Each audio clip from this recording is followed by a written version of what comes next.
नमस्कार मंडळी, स्वागत आहे तुमचं आपल्या हक्काच्या रॉयल मराठी चॅनलवर.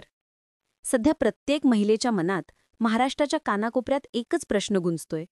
लाडकी बहीण योजनेचा नोव्हेंबरचा हप्ता नक्की कधी जमा होणार? नोव्हेंबर महिना अर्धा संपूनही अधिकृत तारीख आलेली नाही. पण एक महत्त्वाची अपडेट समोर येत आहे.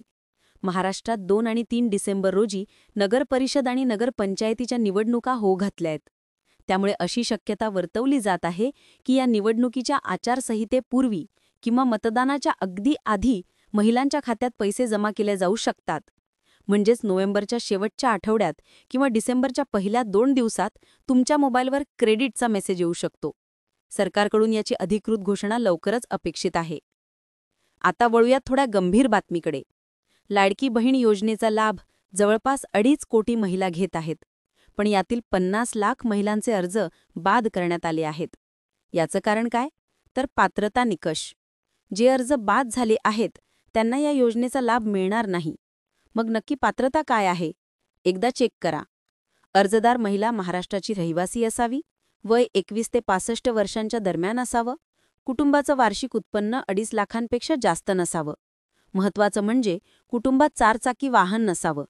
आणि नियमानुसार एका कुटुंबातील एकाच महिलेला या योजनेचा लाभ मिळेल असंही काही अटींमध्ये नमूद करण्यात आलं आहे. जर या अटींमध्ये तुम्ही बसत नसाल तर तुमचा अर्ज बाद होऊ शकतो. पण मैत्रिणींनो, घाबरू नका. सरकारने एक दिलासादायक निर्णय सुद्धा घेतलाय. अजूनही राज्यात 1 कोटींपेक्षा जास्त महिलांची ई-केवायसी होणं बाकी आहे. आधी याची मुदत 18 नोव्हेंबर होती, पण आता सरकारने ही डेडलाईन वाढवून 31 डिसेंबर केली आहे. त्यामुळे ज्यांच्या खात्याला आधार लिंक नाही किंवा ज्यांची केवायसी बाकी आहे त्यांनी 31 डिसेंबरच्या आत हे काम करून घ्या, अन्यथा पुढचे हप्ते अडकू शकतात. तर मंडळी, ही होती लाडकी बहीण योजनेची आजची सर्वात मोठी अपडेट. जसा हप्ता जमा होण्याची अधिकृत तारीख येईल तसा सर्वात आधी आम्ही तुम्हाला कळवू. तुम्हाला काय वाटतं? हा हप्ता वेळेवर मिळेल का? तुमचं मत खाली कमेंट्समध्ये नक्की सांगा. आणि हो, अशाच महत्त्वपूर्ण अपडेट्ससाठी आपल्या रॉयल मराठी चॅनलला आत्ताच सबस्क्राईब करा आणि बेल आयकन दाबायला विसरू नका.